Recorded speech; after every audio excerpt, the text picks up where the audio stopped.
Joining us again today. We're really looking forward to this, to the marketing session. We've got Krista hosting this one, and we've enjoyed all her other sessions. And anybody who came to the sponsorship one last week, last year, when was it? On Tuesday, it was fabulous. So if you didn't get to see that one, Lasara sent you all out the link. So definitely watch that one. It was a beauty. And I'd like to thank Local Buying Foundation through their BIG Futures Fund, and there we go, and Mackay Regional Council and Mackay Tourism for funding this. It's just been a wonderful series, and it's been very, very appreciated.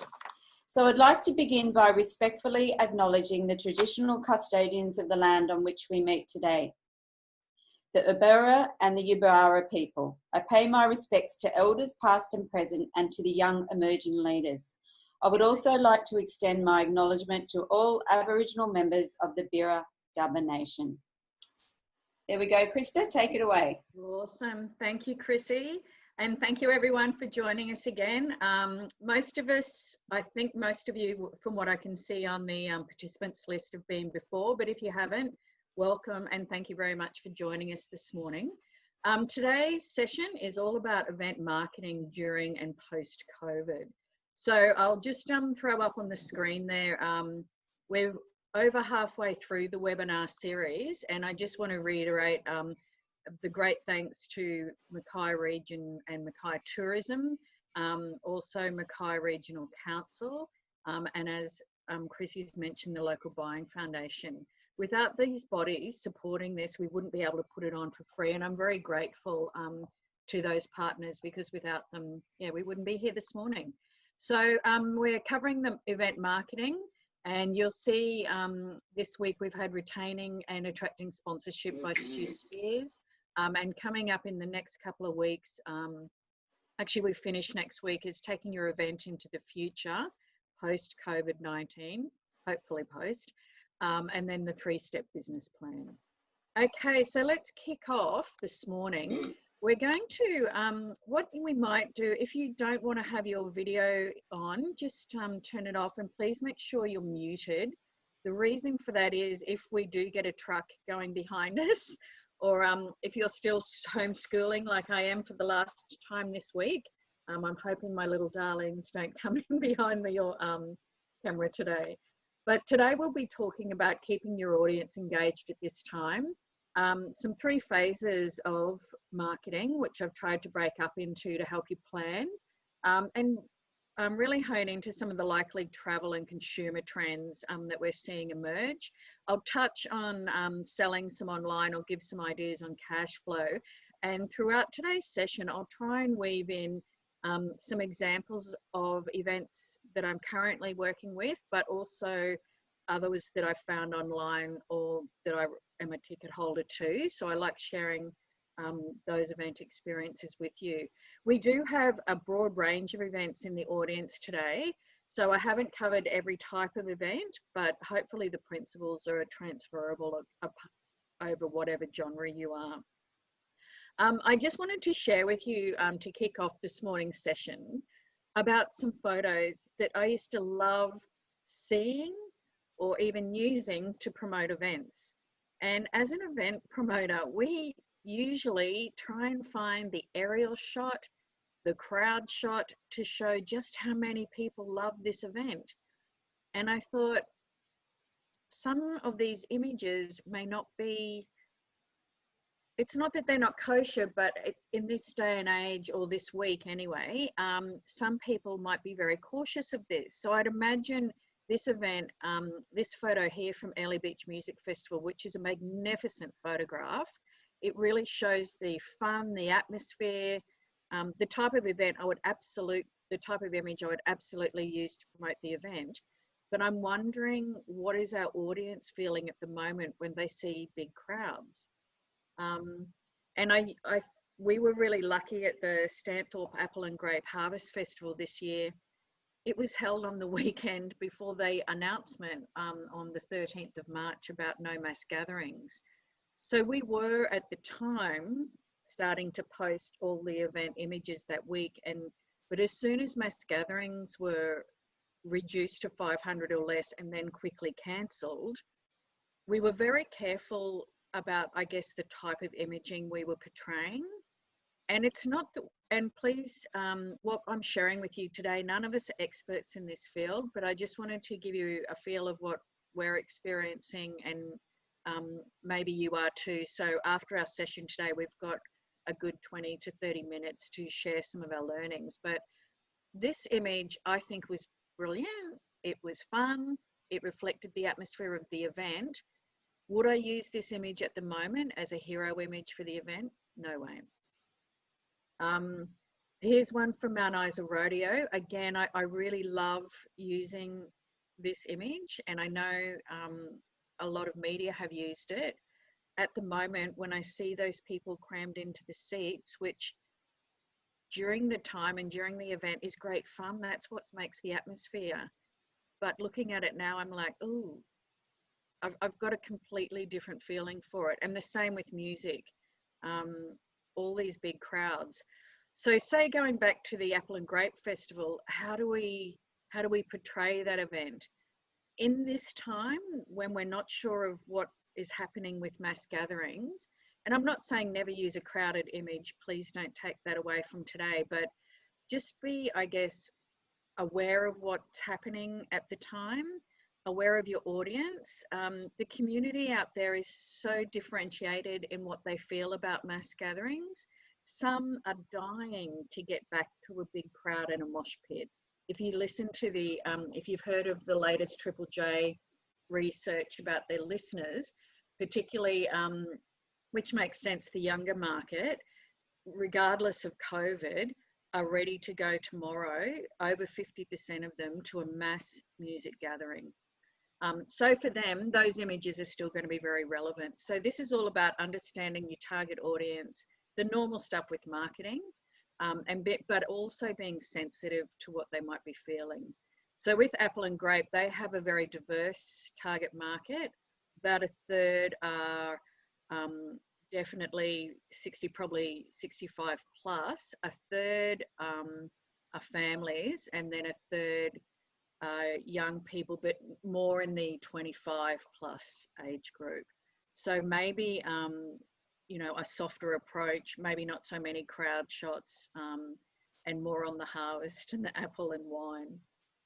Here's another photo from that event of cycling, which is normally I'd pick the one with the most, if you've got a cycling or sporting event, the one with the most participants competing in your event. Into this current day and age, I'd be more likely to be doing this type of image just at the moment, purely because it shows open space. It lets me reconnect with myself. And now that we are able, or some of us are able to do short distance travel, I won't mention the 250k radius, but at least this portrays the image that there it is a cycling event. But hopefully it'll give you an idea of the type of images to use. Here's another one from the Airlie Beach Music Festival. So maybe, I'm not sure of their complete audience. Maybe they do have a young audience who really doesn't mind a crowd at the moment, but maybe up the ante with some more images where people are socially distant as well. Here's another great image that I would normally use for Airlie Beach Music Festival if I was promoting that one. So Margie, we can talk about this later when we open to the floor, but yeah, I love the image. I'm not off-put actually by this one. I don't find it too crowded, but again, you just don't know people's sensitivities. So yeah, I'd really mix it up with some more images, close-ups, or whatever type of event you're running. Okay, here's Mackay Running Festival. Again, I love seeing their images, particularly the aerial and drone shots, just to see how many people are there. It's awesome. And then I'm thinking, oh, I wonder are runners really particular about this 1.4, 1.5 social distancing? Would we be inappropriate using this image at the time? If you are using previous images like these and it's still resonating with your audience, get a feel for it on social media, but very much be very mindful that you put the date perhaps that these images were taken, so that there's no misunderstanding of staging an event at the moment, or people thinking that you're not doing social distancing. So just keep that in the back of your mind. And here's some other images. Again, I love this image of Mackay Running Festival that I've seen online.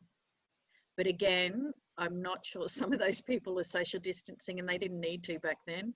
But there are other images of Mackay Running Festival that I've seen online that I thought, oh, that's probably a bit more appropriate right now. And particularly like young people, whoever it is, these are great images. They're still showing that there's other competitors in them, but they're not too close together. This one is, I thought, is particularly good because you've got really clear distancing between each other. So yeah, it's really, I guess, like all of us, this time is really challenging us. And this is another great image. I don't think it's too crowded. It shows some social distancing and shows an event that could happen post or during COVID-19 if mass gatherings are lifted. Okay, so if we're looking at marketing during this time, we're very much in what I call the dreaming stage. So you might have seen some marketers talk about the dreaming phase. It is so important at this time to be engaged with your audience. I've seen quite a lot of particular events, they make the announcement, you know, fortunately we've had to reschedule or postpone, and we've talked about that in a previous session. But now is not the time to forget your audience. Never before have most audiences been spending so much time on this and flicking through images, daydreaming, and thinking about what they can do. The next phase I'll cover this morning is relaunch, and then what I call the boom stage. I will make a note, it's not necessarily a boom stage, but I love calling it boom stage phrase or phase rather than calling it a recovery phase. The reason why it's so important right now to be very present with your audience, whether they're on social media, whether it's on email, phone calls, whatever you can, it's all about maintaining what marketers call brand loyalty. And really developing that connection, the heart-to-heart connection with your event and your customers. And when I say customers or visitors, it could be spectators, it could be people obviously that come to your event, it might be stall holders, musicians, performers, sponsors, whoever they are. This is the time to build brand loyalty with them. And when I talk about brand loyalty, that's about being consistent at a time. The other thing a lot of people may be forgetting, that because some events aren't being active at this time, it's a great time to get market share. So if you have a cycling event, and maybe cycling events around Australia are not very active at the moment on social media. I'm just making this up, by the way. But if they're not active, or like-minded or competitive events are not active at the moment on social media, now's the time, if you can, to really up the ante. You don't want to be annoying or putting unrelated content on your channels, but if you've got something heartfelt to say or to share, if the brand personality of your event is humorous, now is the perfect time to share humor and make your channel a happy place or a fun place that people can, if they associate happiness with your event, it's a great thing to do. If they associate health and well-being with your event, then make sure your messaging is health and well-being. So just think about growing your slice of the pie. Now is a great opportunity to do that. I'll just let Kylie Hawkins in. So just letting her in the audience. So into the dreaming phase, this is what we call the first phase of marketing during this time, and it really started as if you think about the dreaming phase that we're all currently in, It's a time, like I've mentioned, about building brand loyalty, building market share, but very much about building trust. It's been really important to look at social media. And the reason for that, this is the time when people are online. Like I've mentioned, never before, particularly some smaller events I work with, I've never seen such response on social media for them outside of the event time. Another great marketing tool during this time is EDM, or email direct marketing. So that's like your newsletters. Again, don't send constant lots of crap, but make it, if you've got something to say or to share with your customers, please do it. It's a fantastic time to run competitions if you have something valuable to offer, to grow your database. So if you know how to run competitions online through Facebook, or you can use a lot of software like a group called WooBox, or there's, if you just Google competition software on Google, you'll get to know what platforms to use. But they are platforms where as long as you're not sharing databases and that you're protecting with your terms and conditions listed on your website, there's some great technology out there to help grow your database for emails into the future. And it's also a great time to grow followers on your social media.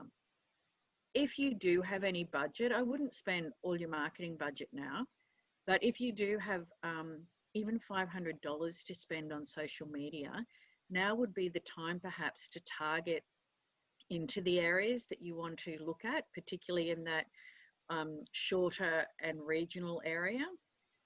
The other thing to think about in the dreaming phase, people are dreaming about, I guess, the life they had, the life that we hope we get back, and also they're wanting to break free. So just keep that in mind. It's really important.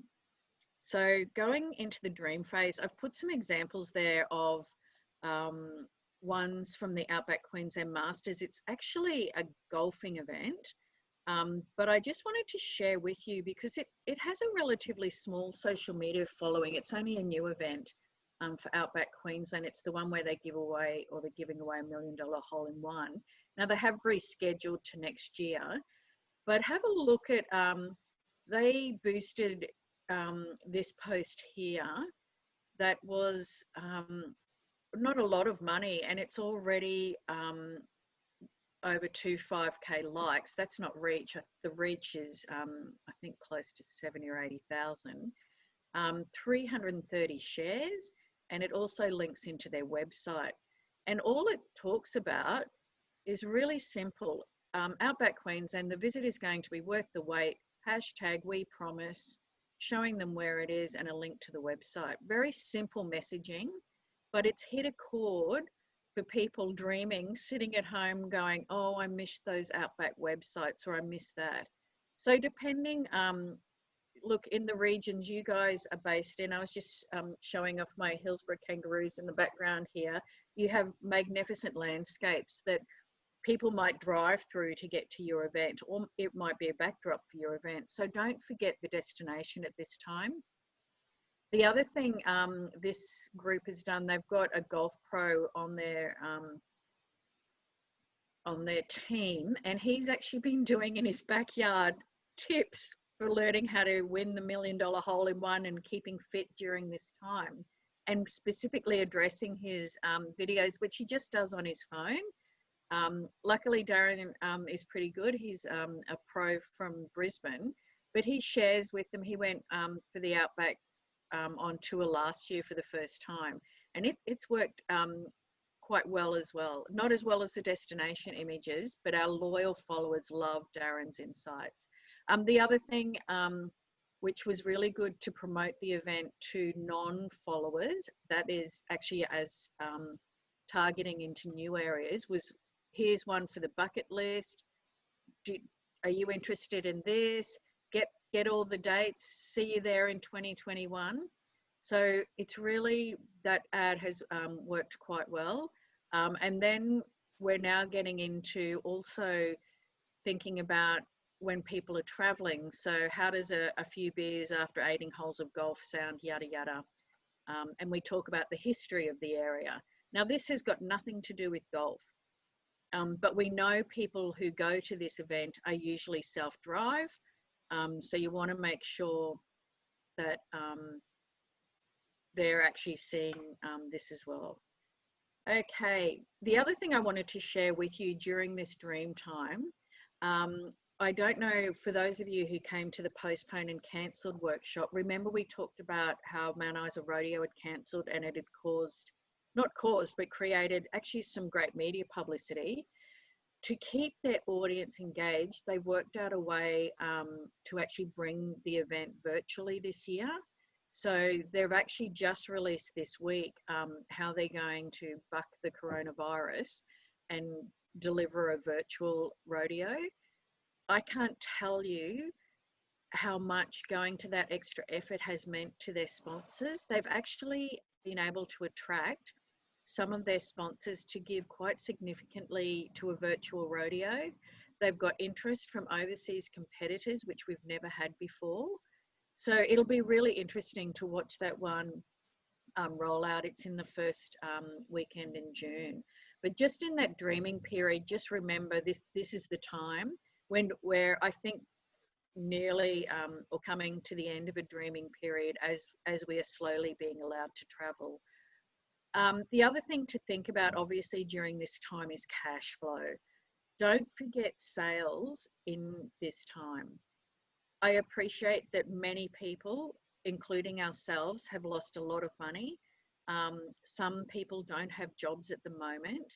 So be mindful of the way you word when you're putting things on sale. But do you have any old merchandise? I saw Blues Fest have done another email or EDM this week about their vintage posters and their online merch shops. It's really nice. I don't know if they make lots, but you know, if you sell something, you sell something. Another one I'll share with you in a minute is an event that was a food and wine or food event and produce event that's not on, that they're doing delivery boxes. Some regions like the Granite Belt in southern Queensland are actually delivering produce from either their events or businesses and doing online sales. The other thing, and even though it's not an event example, but I was thinking it could be easily adapted to event, is trying to sell in advance. So some of you have already, and we've talked about this in the previous session, about selling event tickets or rolling them over to the next year or the next event.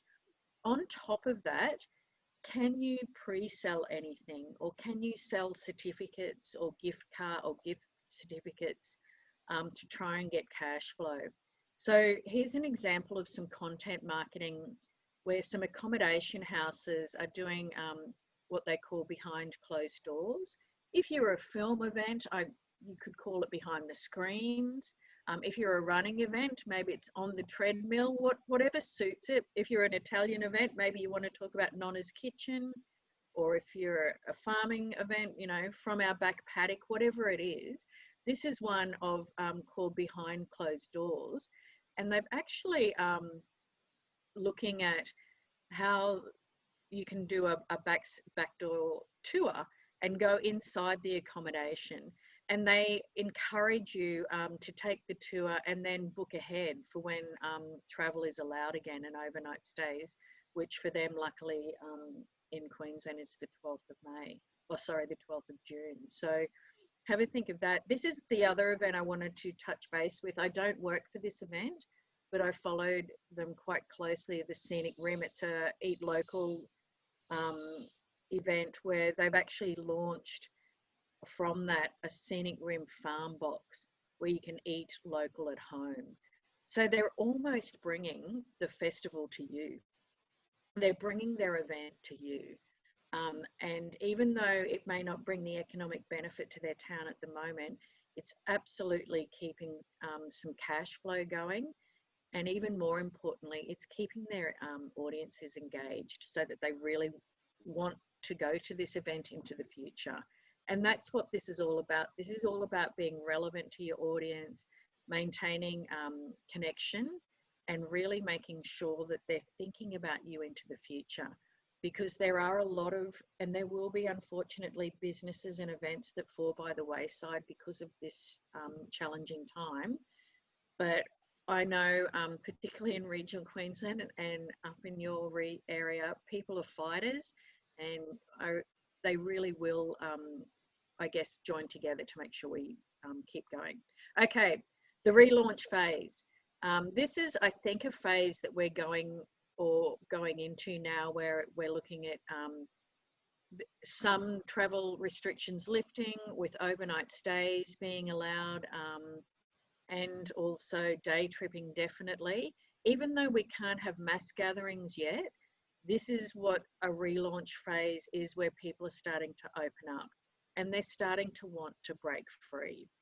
It's about the journey, remember, to your event and the journey within your event, depending what type of event you're staging. So if you have a journey within your event, I don't know, like a mountain biking event, take me through that journey if I haven't been on it, or let me reminisce about that journey through the event. Let me reminisce about that time I heard the greatest music I've ever heard on the beach, or something on the water. So try and think about that time where you want to break free. Make it very easy for people to plan ahead. Don't assume that they know exactly where you are. So I'd really encourage people, if you're not sure how to market, I've just put some examples here. Again, it's from the Outback Queensland Masters. They're just about to release some self-drive itineraries, because they've realised we've seen online what's working on the social media, and it's the pictures of the Outback that everyone's loving. Big open spaces, even isolated pictures, but where they're reconnecting with the environment has been really important. So we're going to send out an e-newsletter saying to all our friends. We've even put together what was our 2020 program, which soon became what we thought obsolete. We've just adapted it, added the 2021 dates, but added things like self-drive itineraries to it. We've even added some flight routes, and we're very careful to say, please note, flights are subject to change. We're doing everything we can to keep you updated. So just make sure you do have clauses in your marketing. But the other thing to think about is how to make it easy for people to plan ahead. So we've even listed where they can stay and live links to their website. This is just a PDF guide, which was our program. So it hasn't cost a lot for us to, I guess, add these extra bits in, and it also helped generate some business for our graphic designer. But have a think about, how you can create the journey to your event and the journey within your event. Step up with what you can to confirm. And when I say that, I'll show you in a minute what came through again from Bluesfest. And like I said, we don't do the marketing for them, but I'm really impressed with how they communicate. If you can, particularly at this time, sell tickets for the future event, but make it very clear that you would have a refund ability and a clear refund policy in writing, and make sure that you do keep those monies aside for the event. Just remember, at this time and from here on in, the competition for events and for travel within Australia is going to be quite fierce. I don't want to scare any of us with this, but we've all had to do the same thing. So some events that may have been on this year, that we're really wanting to stage them again next year. So just while we're in this relaunch, or about to head into the relaunch phase, I really like, I won't read all of this from Bluesfest, but if you do have time, we'll send you a PDF of this presentation, and I've got a link to where you can find it. It actually comes through their ticketing system. So this is sent out to all their ticket holders, and they're basically just reassuring that they want to go ahead. They're saying to people, around half their artists currently international and half Aussie who want to come back in 2021. They were confirmed to play in 2020, but had to cancel due to government restrictions, obviously. Anyway, they've said that the festival really wants to go ahead, and they've been humbled by the response people are giving them. But what I really liked over here, if you just have a look into these paragraphs down here, was really looking at them saying, if we find that the internationals can't come, we will add more Aussies. If the government finds a way to lift restrictions, we will celebrate a fairly normal blues fest, if there is such a thing, if they require social distancing, etc. Of course, we will refund your money if it's cancelled, but please know we will do everything we can to do it. So like you said, if they can't have internationals coming, they find that the internationals can't come, they'll add more Aussies to the lineup. So they've really just been honest and said, we'll be adjustable. We just want to put something on, but they have reiterated at the end, we do believe in presenting a safe event, and we'll provide everything that is required to ensure your safety. So yeah, it was quite interesting, I thought. I just wanted to run through now the boom phase. Now I'll just erase some of this area here. The boom phase, or I guess what some people are calling the recovery phase, is obviously when we can actually stage our events.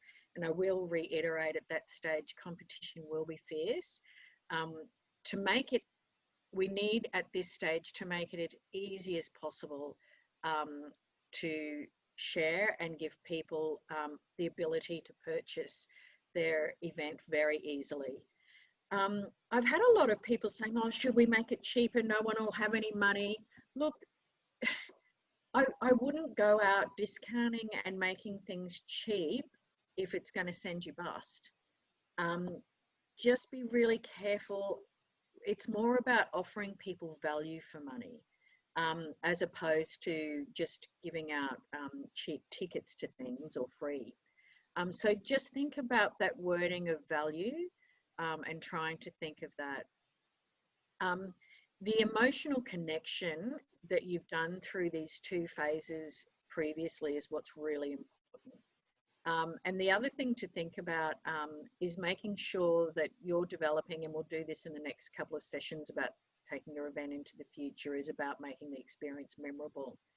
When I talk about the competition being fierce, once, and this is going, I'm talking long term down the track, 2-3 years, when overseas travel is all opened up and hopefully there's a vaccine, and we all, I do have to share with you, you'll see on the screen it's called a COVID-19 protective suit for music festivals, clubs and concerts, which I saw this morning, and I just really wanted to share with you, because I thought, you know what, people are finding ways, whether, like we've discussed in the other sessions, whether they're driving theatres who are putting on concerts and what have you. So I just wanted to share that people are going to make this happen. But looking into the boom time, have a think about who we're going to need to engage with and who are going to be our competitors. So once people have been travelling domestically for 2 years, remember the competition will be for people who would normally travel overseas are now getting targeted. So some target markets you may have are now being targeted by companies who would normally be targeting an overseas market, whether they be Europeans, American, North Americans, Asian, even Chinese, whatever their markets have been, they are now coming into the marketplace at the same time as we are. So just remember about that competition. So just reiterating, there's those 3 phases of marketing. So thinking about growing, so the 3 phases of dreaming, relaunch, boom. Thinking about brand loyalty and growing your market share. At this time, make sure you're building trust. make sure you're being consistent and creative about the content that you're sharing. Make it relevant, and just put yourself in everyone's shoes. We are been very housebound, been very four walls, so open air type things are really striking a balance and emotional connection. The relaunch phase is all about making it easy, getting people to really start planning for the travel. How are they going to get to you, or what's the journey within your event? And then the boom phase, making it as easy as possible for people to purchase your event, remembering the competition is going to be fierce in the marketplace. So that's why it's important to build now, because none of us are going to have a lot of money. So we need, or some of us won't, we're really going to need to have those databases and those social media followings very strong and very connected to get any cut through. Let's have a think before we finish. I want to touch on some of the consumer trends that we're currently seeing, and ones that you probably feel the same way too, that are going to be very likely. I hear this word fiercely local. I'm even feeling like this when I'm buying or purchasing at the moment. I'm wanting to know where it's made, where it's from, is it local? This will even be important. So even on your websites, when you have things like about us, or on your Facebook pages, information about us in your Facebook story, just have a look now if you want to online to make sure that you've got something written in about you and your organising group. Don't put that first up, but weave that information in there to let them know, if you are a local organising committee, that you are local, and why you staged the event, how it came about. This type of local information, it yes was becoming on trend, localism, but it now more than ever is right up there. So just think fiercely local. Where are you from? Who are you? Who's the organising group? Once we start talking about programming, I'd even start highlighting, even though you may not be a food event at all, where your food's produced. I've got a husband at the moment wanting to buy a fireplace, and he only wants to buy an Australian made fireplace. So is the equipment you're using Australian made, or where is it from? Try where you can and really highlight this, and put the stamp of if you are made in Mackay, or if you are made in Isaac or Whitsundays or Airlie, or wherever you're made. Maybe you're made in Emerald in the Central Highlands. Just put a stamp of it where you're made. Don't make it over. Don't be too over patriotic, but just be very aware of how important this subtle messaging is about who you are and where you're from, and who you support.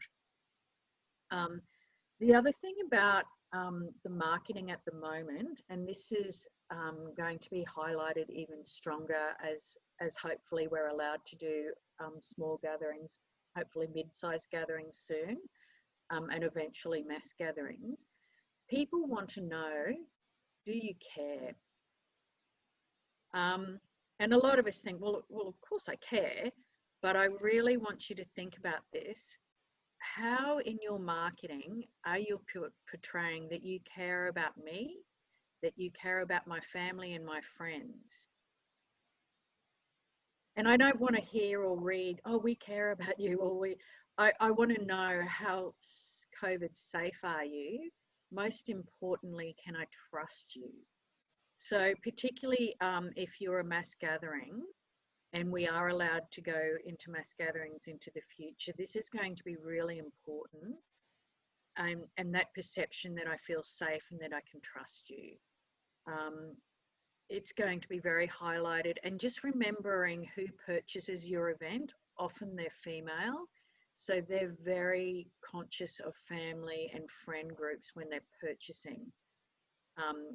So usually, I don't know about the events you're working on, all of them, but often you'll get multi-generational, like if it's a sporting event, you'll often get the competitor might be younger, but the oldies might come with them to look after the grandkids and that sort of thing.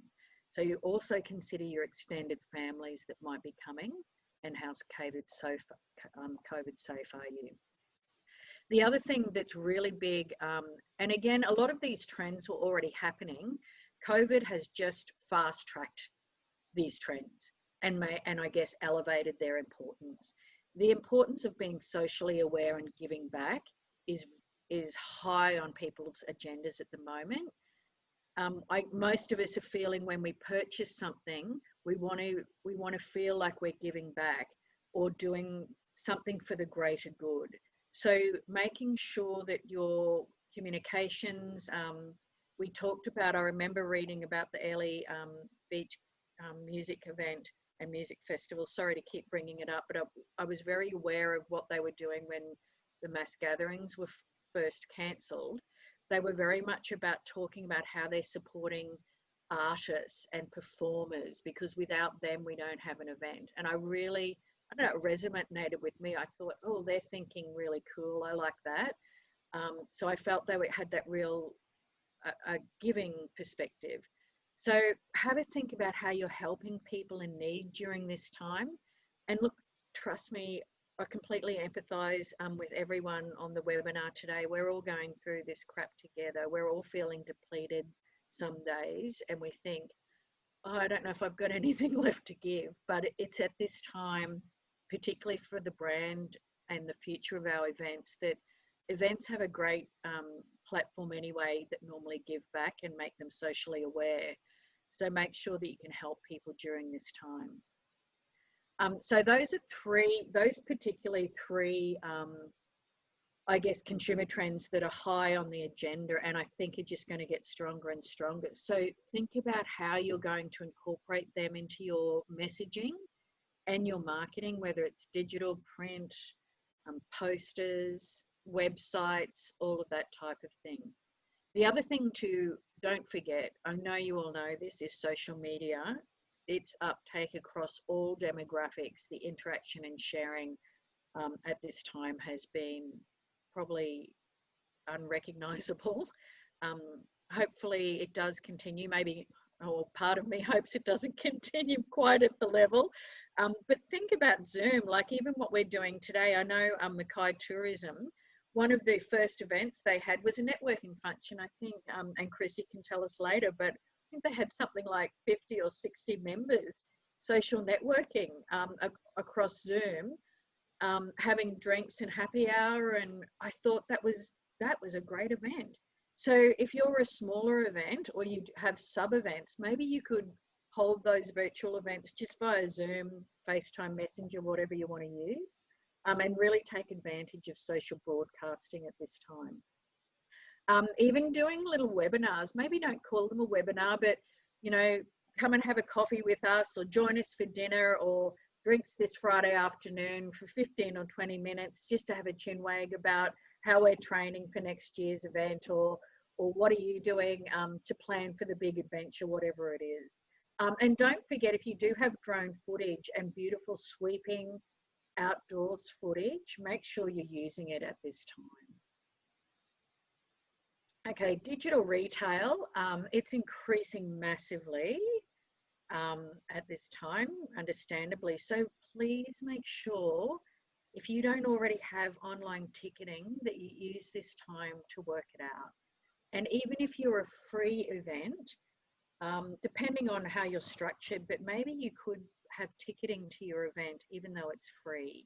So I've seen some event organisers do this, where it'll be a free event, but they'll encourage people to purchase the ticket so they get their email addresses, they can plan for how many people are coming.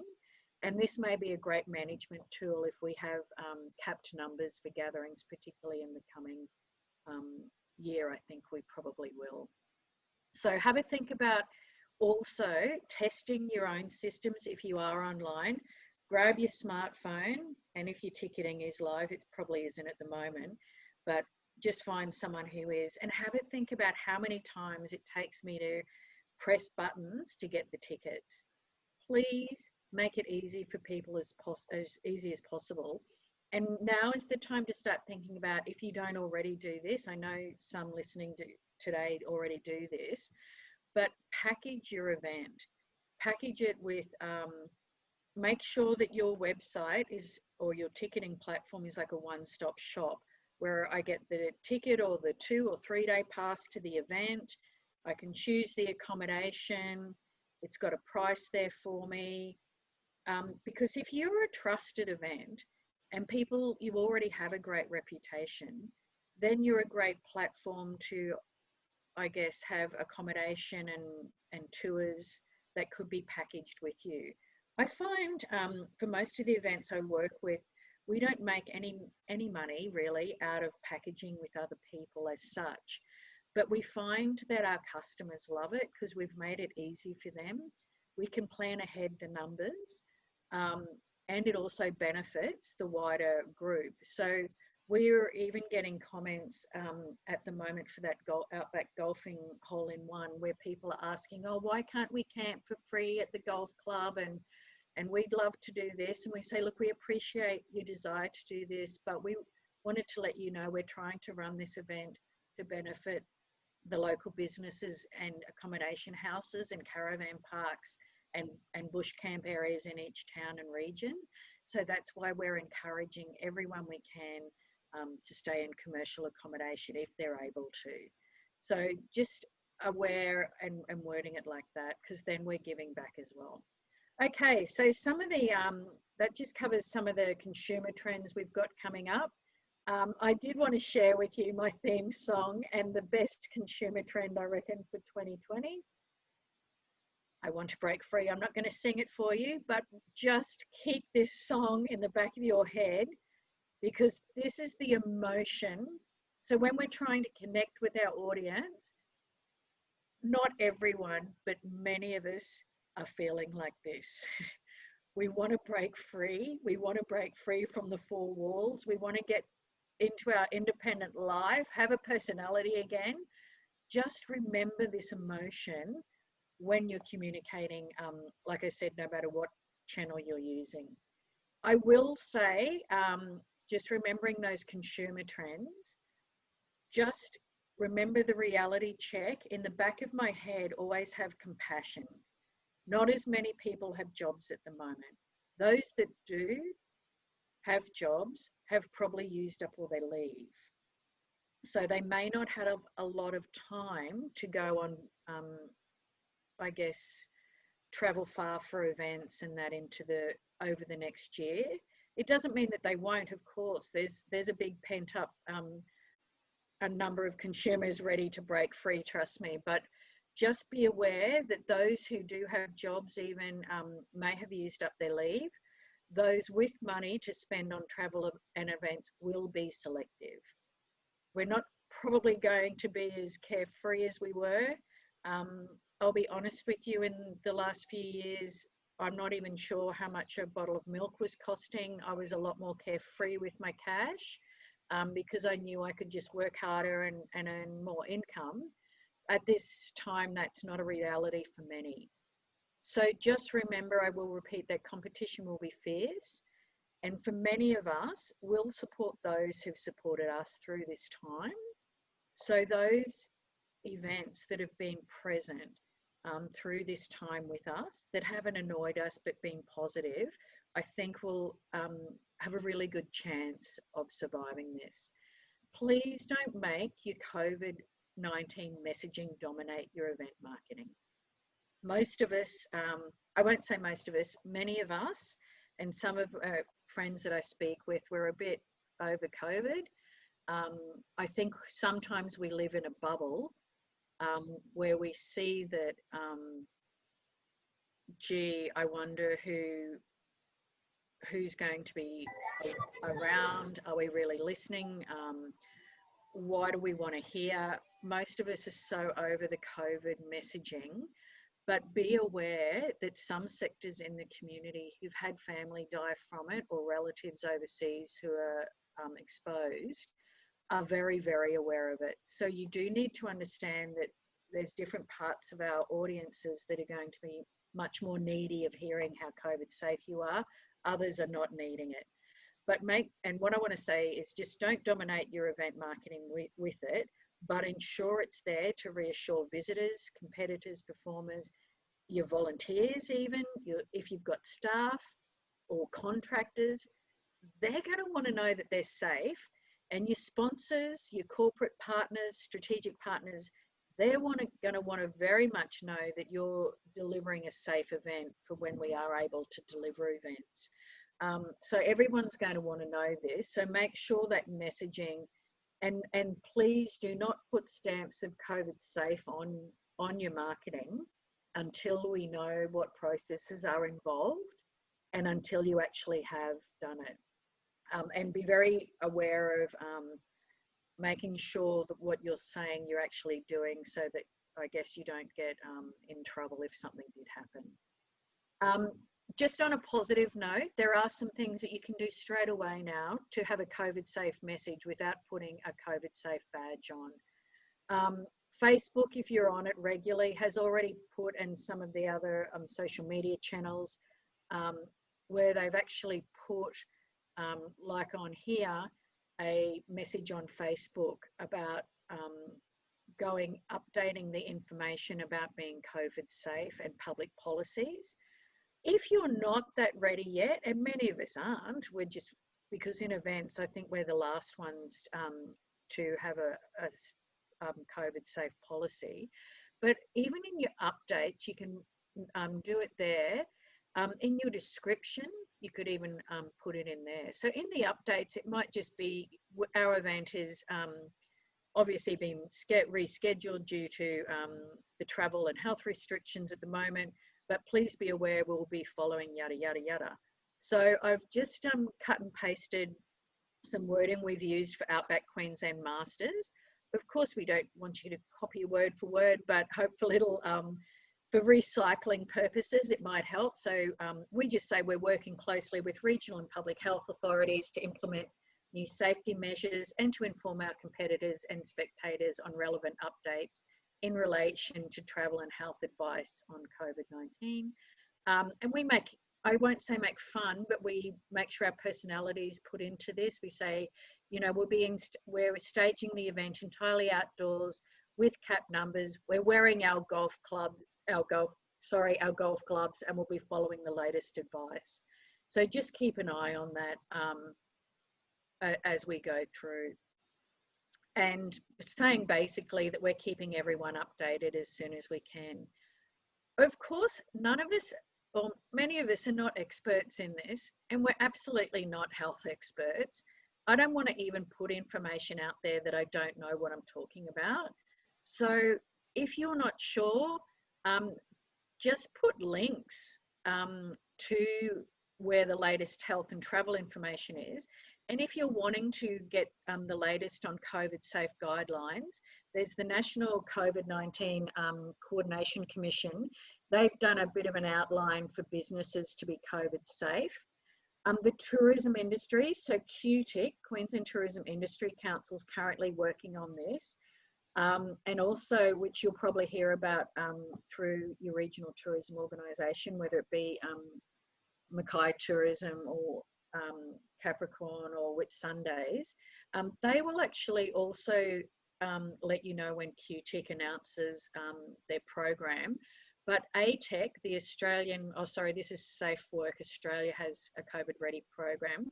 But industry bodies like ATEC, the Australian Tourism Industry Export Council, has just released a program more for tourism operators. They don't have event stuff at the moment, but it's a really looking like a good program.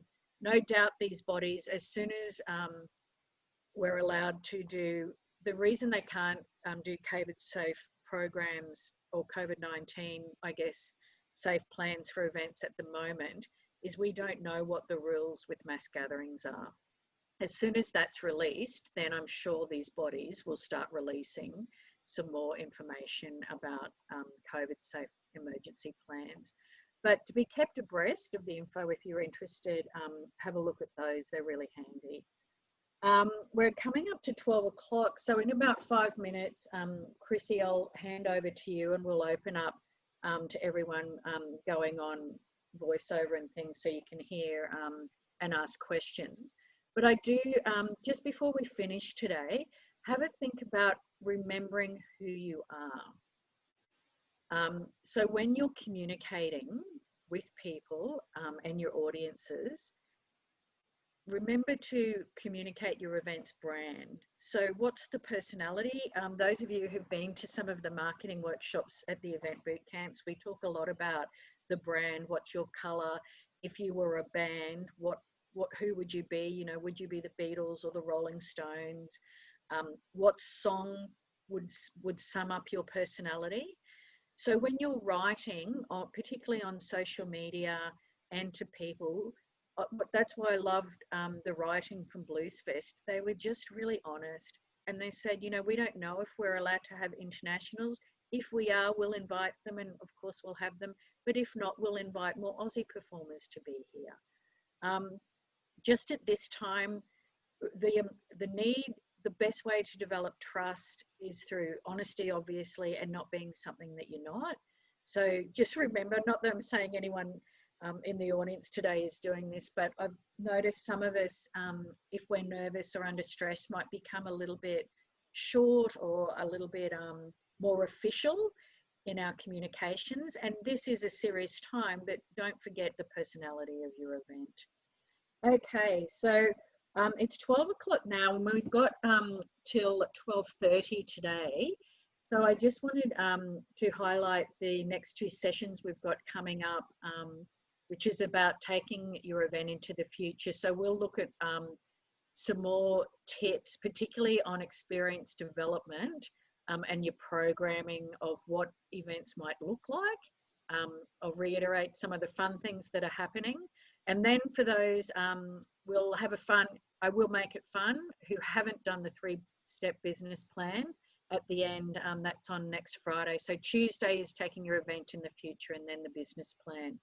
If you've missed any of the sessions with Stu Spears, who was also one of the presenters, you can go on to the Mackay Regional Council has very kindly, thank you to Larissa and the team from Mackay Regional Council, put that on. And I will thank again those two bodies, Mackay Regional Council and Local Buying Foundation.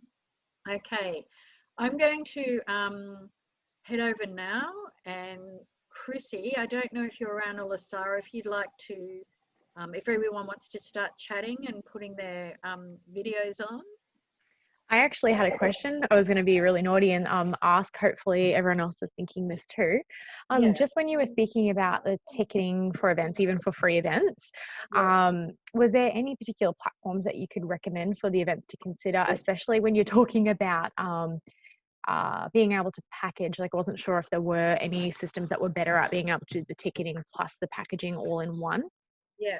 So the way we've done it in the past, and I might make a note of this if everyone's really wanting, I can bring up an example on our next session of a template where we have assessed different ticketing platforms, because I will answer your question, but I just wanted to let you know every event is so different that even whether it be 2 coastal events or 2 outback events, their needs are quite different, and depending on the size and how many tickets you sell, the cost, some of them look cheap or free at the beginning, but once you get over selling 500 tickets or 1,000 tickets, it goes like this. The platforms that I'm more familiar with, there's quite a few, and please, everyone, I don't get a commission on any of these, so I'm not being biased, but the ones we've researched, for simplicity, for a film festival that didn't do a lot of packaging, I found Local Tickets really simple to use. They're based out of the Gold Coast, so I liked having someone based in Queensland that I could speak with. They weren't the cheapest, but they're used by a lot of the theme parks, and they had an affiliation back then. I'm not sure if they still do now with RACQ, so your distribution was quite good. For packaging with an event, to do what I call add-ons. So these, I'm not sure what their booking ability is with knowing what vacancy accommodation houses have, but I found, what's it called? Is it Local Tickets or Ticket Mates?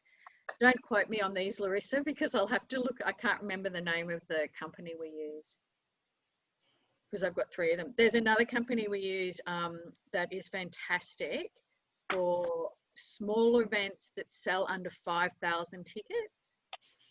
We've used them for a few Outback events, and you can add on tours as long as the tour has a specific price and that tour company's given you the price, what's called the retail price. And we sell it on their, we take the money on their behalf, and then after the event distribute the payment to that body. I'll find out for you also with accommodation bookings. Any platform like some that currently do accommodation bookings, I found it the easiest, and we ask them to just add our event ticket onto it. So I'm not sure, Chrissy, do you have one through the Visitor Centre? Do you use? I'll go with the Marina Run. We use Register now with the. Oh, I don't know that one. With the Marina Run, I think a fair few running events that I know of use that. I've used Local Tickets just for our free ticketing through Mackay Tourism, because I hate having an event even if it's free and not having ticketing. It's too hard to manage. So that was actually something that I was. I know we do have some events that don't ticket even though they're free, but I'm thinking if that could be something that people might like to get some mentoring with to help with that, you know, just looking through the different ones, looking what that suits them. I think that is one of the things that'll take people's event next level. Yeah. And we'll talk about that in the next session. And while we're talking, I'm just going on my computer to get the right names. Local Tickets does have a lot of so Local Tickets, if they're promoting your event like that, then they call it Mackay Tickets. If you're in Townsville, they call it Townsville Tickets, which is sort of nice. Kristen, who actually owns it, is from up this way. This is where she started up here. I met her years ago. Yeah, so she's been very successful with that business. But I've always found that it had quite a lot of add-ins in it. Like if you needed help with other things, you could actually pay for a whole lot of add-on things that I didn't need for that. But you know, people might like to find that very useful. And with Local Tickets, we've even sold art union tickets and things through it, so it is adaptable. I'm just trying to find the one we use for Tara Camel Races, because I find that's been the most cost-effective one. But again, going back to that local theme, and just being aware that maybe Local Tickets might be advantageous, but it does have some restrictions and extra costs with it. Just have a chat to the owners. They'll speak with you. Yeah. I forgot to give them. Sorry. Go, Margie. I just wanted to ask Chrissy a question. So Local Tickets, when you do a free event, do they take commission on your number of registrations or something? I did a sponsorship deal with them with Mackay Tourism. So yeah, right. Yeah. So my experiences would be different, but I would just, because you can actually just ring up and talk to the owner, which is great. And, you know, like, especially at this stage, you know, they might be open to a bit of negotiation and that anyway. So, and Kristen's very sort of loyal to her, to this area. So I would just be having a chat and seeing how you go with that. Yeah, cool. Sorry, I just wanted to take this moment. Apologies to the MEC. I should have also mentioned that the MEC also does have a ticketing platform that event organisers can utilise as well. So that's another local option. Of course. I've used the MEC before. We used it for the beach horse races and...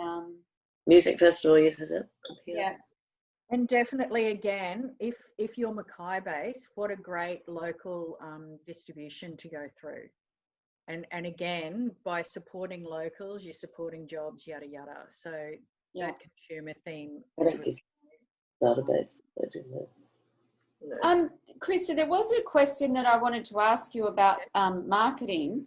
Yeah. And so for the Marina Run, our actual event is on June the 7th. So at the moment we've got our, you know, like on our website and that, of course we needed to let people know it was cancelled and that. Yeah. How long after, and we've spoken to you about what we're going to do sort of in the next week and that sort of thing, promoting the event that isn't on. How long after the actual event would you get rid of the event cancelled or whatever? Like we've already got, like our email signatures already say the date for next year and all that sort of thing. I would be, it's a great question. I just do it like you would normally do. We usually, the day after the event, we take that year's event date off, next year's on. Okay, that's what I was thinking, but I was thought. Yeah, and again, people are getting a bit over the words COVID and coronavirus. They just want to move on. Not everyone, but a lot do. So they really want, my advice is, if you can, put your dates up for the following year or when the next one is. Just make sure that you balance it with, this is subject to obviously the latest announcements, because we can't legally go ahead at the moment. Many of us.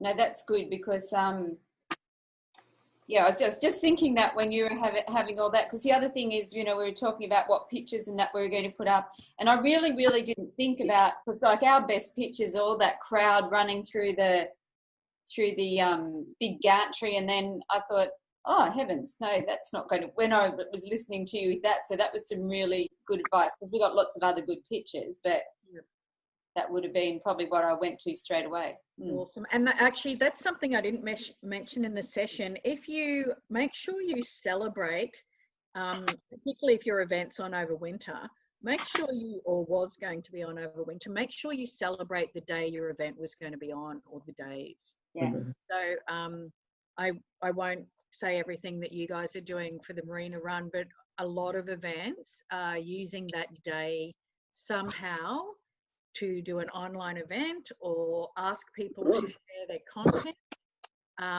You know, really celebrate it and say, hey, you can't be here today, but this is what it looks like, or look at the great sunset, or whatever is relevant.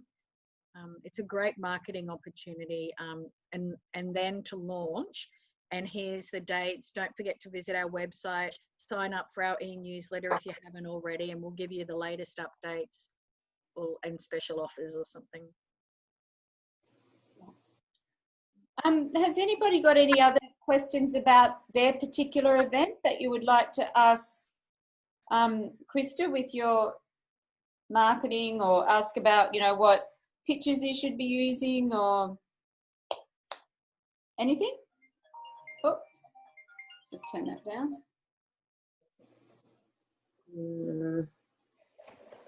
I'm just calling up my monitoring template if I can find it. And if anybody does need any, you know, pictures, self-drive itineraries, things like that for your events, Mackay Tourism at the moment is getting all that together, ready for when people can travel. So make sure that you get in contact with us. And the other thing is, if you don't get our e-newsletter, let me know, and because anything that comes through from the government, straight away we send it out to everybody. So especially when all the, you know, safe policies for events and that comes out, we'll be distributing that straight away. So if you're not registered, like subscribe, let me know, and I'll put you on the I'll subscribe you to that as well. Oh, Chrissy, so do you know if Mackay Tourism communicates with Tourism with Sunday in regards to the drive itineraries? Yeah. Do you guys communicate? So we, you know, for instance, we could include Mackay in a drive up from Rockhampton, whatever, the event. We're doing a Tourism with Sunday and Mackay Tourism are actually working really closely together at the moment. There's a few campaigns that we're looking at putting together. So, and everyone's sort of hanging off until we know that we can travel far enough. But yeah, as soon as I know, as soon as it's together or when it's going to be released, I'll let you know, and we'll be able to share that with you. Excellent. Yeah, it's everybody sort of like I keep saying at every session, I think it's just so important that we're all looking after each other with this, because it's that 400-kilometre drive market that our events are going to have to survive on for a little while. And even if when people are able to travel further, I think it's just going to be such an important market for us. For the things that Krista is saying, you know, people might tend to stay in their own area. They're a little bit worried, or, you know, they're a little bit money poor or whatever. So, yeah, I think us all promoting each other's events is just going to be so important for at least the next 12 months. Yeah, definitely. Chrissy, I don't know if you can see it. I'm trying to pull up on the screen. Online ticketing. The online ticketing. So yeah. This is, if you're not sure which company to use, this is what I normally do, is just do a little spreadsheet, and I'll try and make it, you know, ticketing 1, 2, 3, 4, however many you want to compare. Because what we were getting really confused with the different numbers, and yeah, it can get quite confusing when you go into the detail of it, because some of them we had signed up for, like I said, but once we sold too many tickets, it got incredibly expensive. Or some of them had incredible commission rates when others didn't. So we assess it by ownership, who's the end user. The other thing we looked at also, some of them charge membership on top of the commission. The other big consideration is when do you receive the money? So if you are considering online ticketing and you haven't got it, some companies don't pay you till after the event and 30 days after the event. Other ticketing companies pay you every fortnight. So I'll find out, the one we use a lot of is every fortnight we get paid. The reason they protect themselves by paying after the event is in case your event folds or something happens, but just be aware of that. The other thing to think about is, how does the online ticketing platform that they've got, does it integrate with your website, social media channels, MailChimp or what have you? And really have a think about its offline ability. This is more for more regional areas, or that have poor internet, that you need offline ability as well, so that if the internet dies, then your scanning ability or your access to information may be jeopardized. But I'll share that slide, Chrissy, next week on our future as well. Okay, that's great. Everybody's not as chatty as they normally are. I've actually got a page of notes from that. So I just think because everything's a bit different at the moment, challenging. Yeah, it's there is just a lot of good takeaways from that one. How did you go, Lasara? Sorry, I totally busted eyes. I had a message in front of me then. What was that, Chrissy? No, I was just saying I found a lot of takeaways from that, especially if people asking me about things that I would be able to share with people on their events and whatever. I'm sure you did too. Yeah, no, it was really good. I've made a few notes, so thanks for that, Krista. No worries. And please, if anyone else has anything, I see if you're looking on the chat room, some people have given them their feedback for Eventbrite. So if anyone else has got ticketing experience, and please, if you're not online, get online. Yeah, and like I said, it's a great thing to, if people need it, to get that mentoring session, just on online ticketing. You know, because it can be, you know, you might be able to work through that that little sheet then that you gave us with them just to help them. Sometimes we all know what we're like as event organisers. We all have normal work, and yeah, it may be a time thing. So I just think that yeah, that would be a great thing to be mentored on. Okay. And if you're new to packaging, just Lasara, for your question before, if you're working with an accommodation provider or an information centre, perhaps that has an online booking system, or like the Mackay, they may have a great system already, and it may not be your cheapest option, but if the system is already set up with accommodation listed on there with their vacancies and what have you, then that, my advice at the beginning may be to go with them, just to see how easy it is. And most of us, we will put the cost back to the consumer. Like, I'm always upfront, it'll cost you this plus online ticket fees or what have you. And they're usually only 2 or 3%, and most people will pay it. Leah, if you're still there, does the MEC provide those add-ons with the, are we able to put our accommodation and things like that in?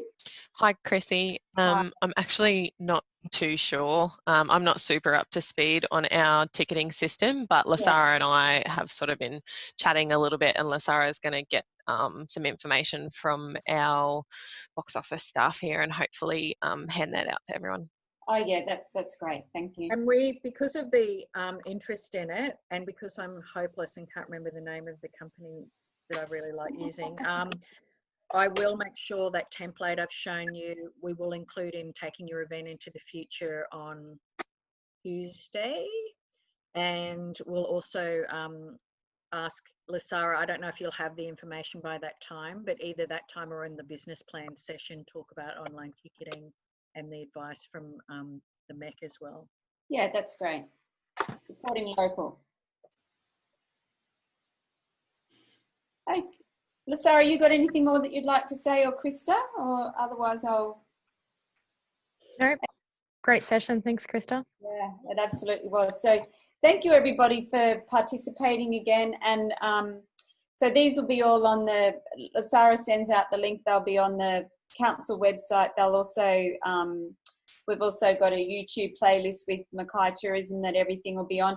And plus our business sessions as well. We just had 3 great social media business sessions that will be very, very relevant to events. We have Mark Fitz showing how to create captivating content, Talita sort of talking about when to post, and then a great marketing session with Jodie Euler. So I might give that, Lasara, when you send out that next email, I might just send you the links to that business recovery one as well, because there's just got some great stuff on there. Yep. All right, so thank you to Krista, thank you to Mackay Regional Council, Local Buying Foundation, Mackay Tourism. I hope everybody has a lovely, lovely weekend, and we'll see you on Tuesday. Excellent. Thanks, guys. Thanks, Chrissy. Bye all.